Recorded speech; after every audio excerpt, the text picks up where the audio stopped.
नमस्कार, न्यूज 18 राजस्थान पर आप सभी का स्वागत। मैं हूं आपके साथ हेमंत कुमार और आप देख रहे हैं म्हारो राजस्थान। चलिए खबरों की शुरुआत करेंगे इस वक्त की सबसे बड़ी खबर के साथ। दहशत वाली धमकी की जानकारी फिर से आ रही है। भारतीय जनता पार्टी के राज्यसभा सांसद डॉक्टर किरोड़ी लाल को धमकी मिली है। बड़ी खबर इस वक्त की न्यूज 18 राजस्थान पर। सबसे पहले हम आपको बता दें, डॉक्टर किरोड़ी लाल मीणा को जान से मारने की धमकी दी गई है। दिल्ली स्थित आवास पर उनकी धमकी भरा पत्र आया है। धमकी देने वाले ने अखबार की एक कटिंग भी भेजी है। कादिर अली राजस्थानी के नाम से यह धमकी भरा पत्र डॉक्टर किरोड़ी लाल मीणा को भेजा गया है। केंद्रीय गृह राज्य मंत्री और दिल्ली पुलिस कमिश्नर से इसकी शिकायत की गई है। डॉक्टर किरोड़ी लाल ने कन्हैया के परिवार को आर्थिक मदद दी थी। ज्यादा जानकारी के साथ हमारे सहयोगी विष्णु शर्मा हमारे साथ फोन लाइन पर जुड़ चुके हैं। विष्णु, ये धमकियों का सिलसिला लगातार जारी है और अब ये खबर है कि राज्यसभा के सांसद डॉक्टर किरोड़ी लाल मीणा को भी धमकी भरा खत मिला है। देखिए, 28 जून को उदयपुर में कन्हैयालाल साहू की बर्बरता से हत्या की वारदात को अंजाम दिया गया था, जिसके बाद राजस्थान में चलन शुरू हुआ। राजस्थान के अलग अलग विजिलों से, यानी भीलवाड़ा, उदयपुर, जयपुर, अजमेर और भी बूंदी की बात करें, भरतपुर की बात करें, कई जगहों पर इस तरह के मामले सामने आए कि तुम्हारा हश्र जो है उदयपुर में कन्हैयालाल जैसा कर दिया जाएगा।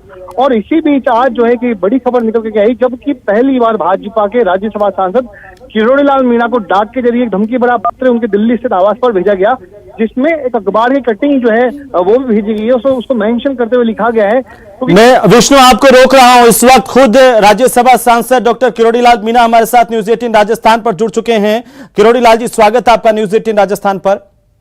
धन्यवाद।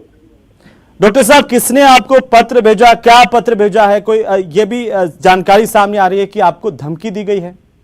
क्या नाम है भेजने वाले? कोई पत्र एक मिला है, वो माननीय कादिर अली नाम के व्यक्ति ने भेजा है जी। दिल्ली के पते से आया है। 9 जुलाई का लिखा हुआ है और आज ही हमको मिला है जी। बाई डाक आया है और उसकी माननीय मुख्यमंत्री जी को सूचना दे दी है पत्र लिखकर, और डीजी एसीएस होम को, राजस्थान में केंद्र के इंटरनल सिक्योरिटी मिनिस्टर को भी पत्र लिख दिया। इस पत्र में डॉक्टर साहब क्या लिखा है? इसकी सच्चाई क्या है ये पता करें और आवश्यक कार्रवाई करने की कृपा करें। जी, दरअसल हम ये जानना चाहते हैं कि आखिर इस पत्र में क्या लिखा गया है। डॉक्टर साहब, आपने इसे पढ़ा है? तो लगता है उसका संपर्क टूट गया है। डॉक्टर किरोड़ी लाल मीणा ने ये जानकारी दी है कि उन्होंने इसकी जानकारी जो है पुलिस को भी दी है, साथ ही साथ मुख्यमंत्री को भी इस बात की जानकारी दी गई है। जल्द ही वो सामने आए शख्स जिसने डॉक्टर किरोड़ी लाल मीणा को ये पत्र भेजा है। और विष्णु हमारे सहयोगी लगातार हमारे साथ बने हुए हैं। विष्णु, आपने सुना भी कि खुद डॉक्टर किरोड़ी लाल मीणा ने कहा कि इसकी जानकारी उन्होंने पुलिस को दी है, मुख्यमंत्री को दी है। आखिरकार कौन इस तरह के लोग हो सकते हैं जो डॉक्टर किरोड़ी लाल मीणा को धमकी दे रहे हैं? धमकी वाला जो पत्र जो भेजने वाला जो व्यक्ति है, उसमें तारीख जो लिखी हुई है, क्योंकि जो अखबार की कटिंग उसने कॉपी के पन्ने पर ये पत्र जो है वो लिखा गया है, धमकी वाला पत्र लिखा गया है। और जिसमें उसने अखबार की कटिंग को चिपकाया, अखबार की कटिंग का हम आपको बता दें कि कन्हैयालाल साहू हत्याकांड के बाद में किरोड़ी लाल मीणा उनके परिवार से मिलने के लिए उदयपुर गए थे, जहां पर उन्होंने मुलाकात के बाद में परिवार को आर्थिक मदद देते हुए अपने 1 महीने का वेतन देने का घोषणा की थी, और ये खबरें जो है मीडिया में प्रकाशित हुई थी। तो ऐसे में व्यक्ति ने इस अखबार की कटिंग को मेंशन करते हुए एक कॉपी में पहले चिपकाया और उस पर तारीख लिखी हुई 9 जुलाई, यानी कि 9 जुलाई को ये पत्र लिखा हुआ है। उसमें आगे लिखा गया है कि खबर को मेंशन करते हुए लिखा गया है कि ये लिखा हुआ पढ़कर ही मैंने लिखा है, आगे दुनिया कुछ और ही पढ़ेगी, ऐसा उसमें लिखा गया है। और पत्र भेजने वाले व्यक्ति ने अपना जो अंत में जो नाम है वो लिखा है कादिर अली राजस्थानी। अब ये कादिर अली राजस्थानी कौन है, कहाँ का रहने वाला है, क्या वाकई में राजस्थान का है, राजस्थान के बाहर का है, ये तो खैर पुलिस के अनुसंधान का विषय है। दूसरी बात ये कि कोई वाकई में कोई कट्टरपंथी है, कोई चरमपंथी संगठन से जुड़ा हुआ है, कोई उसके सेल का कोई व्यक्ति है, या फिर 1 मिनट में विष्णु आपको फिर से रोकना हो। हमारे साथ डॉक्टर किरोड़ी लाल मीणा फिर से जुड़ चुके हैं। डॉक्टर साहब, ये जो पत्र लिखा गया है, इसमें तमाम तरह की बातें, आपने इसे पूरा पढ़ा है? हाँ, हेलो, क्या लिखा गया इसमें? वो पत्र आपको व्हाट्सएप कर देते हैं। जी, लेकिन डॉक्टर साहब, आपको क्या लगता है कि कौन लोग हैं जिनको इस बात से परेशानी है? इसमें यह भी जिक्र आया है कि आप कन्हैया लाल से मिले, उनके परिवार वालों से मिले थे, उनको सहायता दी। क्या आपको लगता है कि इसलिए कुछ लोग जो हैं वो इस तरह की हरकत कर रहे हैं? हाँ, कुछ हो सकता है, कुछ शैतान समाज घटक। तो इसलिए मैंने जांच का कहा है, इसकी सच्चाई पता करें क्या है। माननीय मुख्यमंत्री जी को, केंद्रीय मंत्री इंटरनल सिक्योरिटी को पत्र भेजा है। किरोड़ी लाल जी, जब से कन्हैया की घटना हुई है उदयपुर की, उसके बाद में भी लगातार कई लोगों को धमकियां मिली हैं। कैसे आप इन्हें देखते हैं? चलते रहते हैं धमकियां, ये वातावरण बिगाड़ना चाहते हैं, देश में अशांति का माहौल कुछ लोग बनाना चाहते हैं और देश में अस्थिरता पैदा करना चाहते हैं। है कुछ शरारती तत्व, इनसे कुछ होने वाला नहीं है। अशांति फैला सकते हैं, जो फैलना संभव नहीं है, क्योंकि प्रशासन चुस्त और दुरुस्त है और इन चीजों को देश में हमारे कोई स्वीकार नहीं करता, ना बर्दाश्त करती है कोई सरकार। जी, लेकिन डॉक्टर साहब, आपको क्या लगता है कि इस तरह के जो बदमाश लोग हैं, जो इस तरह के एलिमेंट्स हैं, उनमें पुलिस का कोई खौफ नहीं है, इसलिए वो जब चाहे तब किसी को भी धमकी दे देते हैं? बिल्कुल यही है। इसलिए उस दिन कैबिनेट मंत्री जो प्रताप सिंह खाचरियावास जी ने कहा था कि ठोक देना चाहिए। ऐसे शरारती जो एंटी नेशनल हैं, उनके खिलाफ तो सख्ती से डील करना पड़ेगा। जी, और आपको लगता है कि इस तरह के लोगों की तादाद अचानक से बढ़ती जा रही है? हाँ, लाइक मशरूम हर जगह। अब ये वीडियो मैंने देखा जयपुर का, वही यही सर जुदा करने की बात कर रहे थे, सर कलम करने की बात कर रहे थे। इनको सख्ती से डील करने की आवश्यकता है। मुख्यमंत्री जी सख्ती बरतें, ऐसा ढिलाई से काम नहीं चलने वाला।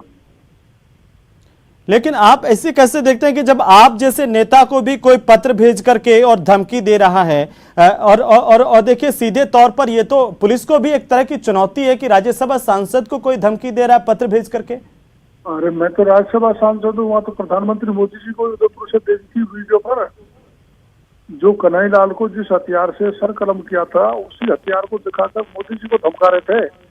इसलिए इनका मनोबल बहुत बढ़ गया है। ऐसे शरारती तत्वों का, ऐसे anti national, anti social elements को और इनके खिलाफ सख्त कार्रवाई करनी चाहिए। किसी प्रकार की ढिलाई नहीं बरतनी चाहिए। जी डॉक्टर साहब, जिसने ये पत्र लिखा है और ये धमकी देने की कोशिश की है, उसको आप कुछ कहना चाहते हैं? मैं तो कोई इन चीजों से डरने वाला नहीं हूँ, पर इससे समाज का वातावरण बदलता है, बिगड़ता है। ऐसा इससे कुछ हासिल होने वाला नहीं है। इसलिए जिस किसी ने भी ये लिखा है, मैं उनसे कहना चाहूंगा कि हमारे कदम पीछे नहीं हटने वाले हैं गरीब की भलाई के लिए। एंटी सोशल एलिमेंट्स जो ऐसी हरकत करते हैं, उनके खिलाफ हम सदा लड़ते रहेंगे। हमारी जबान, कदम, क्रियाकलाप रुकने वाले नहीं है। आप रुक जाओगे तो ठीक रहेगा, हमारा क्या बिगड़ेगा? बिगड़ेगा तो आपका बिगड़ेगा। ऐसी हरकतें छोड़े। जी, सरकार को कुछ कहना चाहेंगे डॉक्टर साहब आप? सरकार को मैंने पत्र लिख दिया, मुख्यमंत्री जी को कहा है इसकी जांच करें और समुचित कार्रवाई करें। किरोड़ी लाल जी, एक सवाल मैं आपसे बहुत महत्वपूर्ण जानना चाहता हूं। दरअसल देखिए, हालिया दिनों में जिस तरह से कन्हैया की घटना हुई, क्या कुछ लोग देश में अभी भी हैं जो कन्हैया के हत्यारों के साथ खड़े हुए हैं? ये जो आज मिला है पत्र, वो उन्हीं के साथ खड़ा व्यक्ति है। ऐसे लोग बहुत हैं जो उनके शरारती तत्वों के साथ खड़े हुए हैं, सामने नहीं तो पर्दे के पीछे खड़े हुए हैं, और इनकी संख्या काफी है। इनको चिन्हित करना चाहिए और इनको कानून के हवाले करना चाहिए सख्ती से। जी डॉक्टर साहब, जो बाहर के दुश्मन होते हैं, देखिए उनसे लड़ना तो आसान होता है, लेकिन जो घर के भीतर के दुश्मन हैं, उनको कैसे पहचाना जाए? वो आस्तीन के सांप है। अब आपन को दो घटनाओं से देश में पता लग गया, उदयपुर की है और अमरावती की है। और जो पीएफआई ने बिहार में किया है, तो देश की जो सिक्योरिटी एजेंसीज हैं वो सतर्क हैं और इनको कोई हरकत नहीं करने देंगे, ऐसा मेरे को भरोसा है। जी, लेकिन राजस्थान में तो जिस तरीके से देखिए, इस तरह धमकी देने वालों की एक बाढ़ से आ गई है। तमाम जगह पर से इस तरह के जो है वो केसेस सामने आ रहे हैं कि कभी व्यापारियों को धमकी दी जा रही है, कन्हैया की जैसे आश्रय कर देंगे, कभी किसी नेता को धमकी दी जा रही है। ये क्या हो रहा है? ये इसलिए हो रहा है कि राज्य की सरकार ढिलाई बरत रही है। राज्य की सरकार तुष्टीकरण में ज्यादा भरोसा करती है, ऐसे तत्वों के साथ ज्यादा सख्ती से निपटना नहीं चाहती। उनका मनोबल बना हुआ है। इसीलिए जब जोधपुर की हिंसा हो गई, करौली की हिंसा हो गई, भीलवाड़ा में सरेआम कत्ल कर डाला, तो इनको डिमोलाइज करना पड़ेगा सरकार को। राज्य की में अशांति फैलाने वाले तत्वों को बर्दाश्त नहीं करना चाहिए मुख्यमंत्री जी को। जी, मैं वही बार बार कह रहा हूँ, इनके साथ सख्ती से। बिल्कुल डॉक्टर साहब, मैं थोड़ा सा आपको रोक रहा हूं और आप हमारे साथ बने रहिए। इस वक्त हमारे साथ राजस्थान के विधानसभा के उपनेता प्रतिपक्ष राजेंद्र राठौड़ जुड़ रहे हैं। राठौड़ साहब, स्वागत है आपका न्यूज 18 राजस्थान पर। जी राजेंद्र राठौड़ जी, डॉक्टर किरोड़ीलाल मीणा को एक धमकी भरा पत्र लिखा गया है और उसमें ये लिखा गया है कि जो कन्हैया की मदद करेगा उसका आश्रय भी उसके जैसे ही कर देंगे। इसे आप कैसे देखते हैं? देखिए, राजस्थान में दहशतगर्दी का इतना बड़ा वातावरण बना हुआ है गंदा। आज अपराध और अपराधी दोनों बेकाबू है। राजस्थान के अंदर पहली बार पीएफआई, सिमी और इनसे जुड़े हुए आतंकी संगठनों का नेटवर्क इतना मजबूती से फैल गया है और उनके दुर्दांत अपराधी सरेआम जनप्रतिनिधियों को धमकी देने का साहस कर जाए, इससे बुरी बात क्या हो सकती है? आपने देखा होगा, कन्हैया लाल की हत्या करने के पश्चात, सर कलम करने के पश्चात बेखौफ अपराधियों ने देश के प्रधानमंत्री जी तक को धमकी दे डाली और किरोड़ीलाल को धमकी मिलना, मैं समझता हूँ पुलिस के टूटते हुए इकबाल का एक बहुत बड़ा नमूना है। ये को पहले जनप्रतिनिधि नहीं, लगातार आप देखते हैं जो थोड़ा सा भी जनता की आवाज और जनता के दर्द और सांप्रदायिक सद्भाव के बिगड़ते हालात पर बोलता है, एक न कोई बदमाश और कोई न कोई आतंकी उनको धमकी दे डालता है, क्योंकि पुलिस उनके खिलाफ कार्रवाई करना नहीं चाहती। पुलिस उनके मनोबल को ऊंचा बनाए हुए है, पुलिस खाना पूर्ति कर रही है। इसके तय तक जाना चाहिए। किसकी हिम्मत हो गई इस प्रकार का पत्र लिखकर ये कहना कि अब तुम्हारा असर भी वही होगा जो कन्हैया लाल का हुआ। और देखिए राठौड़ साहब, ये देखिए लिखा है, हम दिखा रहे हैं जो लिखा है कि जो हमारे पैगंबरों की गुस्ताखी करेगा उसका हाल कन्हैया जैसा ही होगा। जो गुस्ताखी करने वालों की मदद करेगा वो बड़ा नेता ही क्यों ना हो, उसको हम सबक सिखा देंगे। और इसीलिए अब किरोड़ी मीणा 13 नंबर है, क्योंकि तू खुद को बड़ा हिंदूवादी नेता और हिंदुओं का पैरोकार समझकर हम मुसलमानों के खिलाफ जहर उगलता रहता है, ये लिखा उसमें। देखिए, पैगंबर साहब का नाम लेकर जो इस प्रकार की दहशतगर्दी करते हैं वो सच्चा मुसलमान हो ही नहीं सकता। पैगंबर साहब का कोई भी संदेश इस प्रकार की हिंसा के लिए नहीं कहता। ये तो उनकी आड़ के अंदर तो आतंकी संगठन है जो पीएफआई, जिसको सबसे पहले रेड कार्पेट अशोक गहलोत जी ने दिया कोटा के अंदर हिजाब रैली करने की अनुमति देकर, उसी का परिणाम है कि धीरे धीरे बेखौफ होते जा रहे हैं। इनके खिलाफ आप देख रहे हैं कहाँ आज राजस्थान का नेटवर्क और इन आतंकवादियों का नेटवर्क। कभी हमें अजमेर की दरगाह। राजेंद्र राठौड़ साहब, डॉक्टर किरोड़ीलाल मीणा हमारे साथ जुड़े हुए हैं, वे कह रहे हैं कि इस तरह से डरने वाले नहीं, इस तरह की धमकियों से। निश्चित तौर पर इस तरह की धमकी से कोई नहीं घबराएगा जी। और डॉक्टर साहब, आप देख रहे हैं ये पत्र जो हम दिखा रहे हैं और उसमें ये लिखा है कि सब बड़ा नेता अपने आप को हिंदुवादी मानता। क्या इससे किसी को परेशानी है कि आप हिंदुओं की आवाज को बुलंद करते हैं या उन लोगों की आवाज को उठाते हैं जो जुल्म को सहते रहे हैं? डॉक्टर साहब,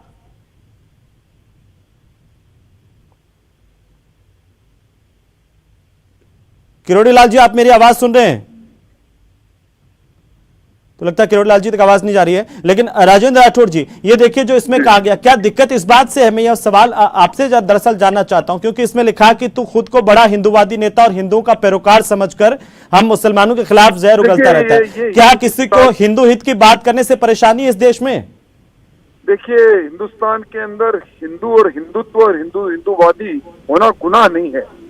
ये हमारी संस्कृति है और ये एक तरह से हमारी संस्कृति पर हमला हो रहा है।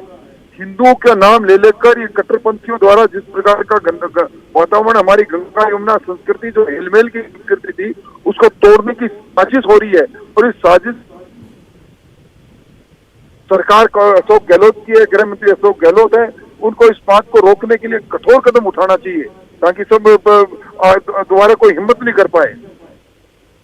जी राठौर साहब, आप डॉक्टर किरोड़ीलाल मीणा के साथ खड़े हैं, यहाँ पर आपकी पार्टी? निश्चित तौर पर इस प्रकार की दहशतगर्दी के खिलाफ मैं व्यक्तिगत तौर पर भी खड़ा हूं और पार्टी भी खड़ी हूं।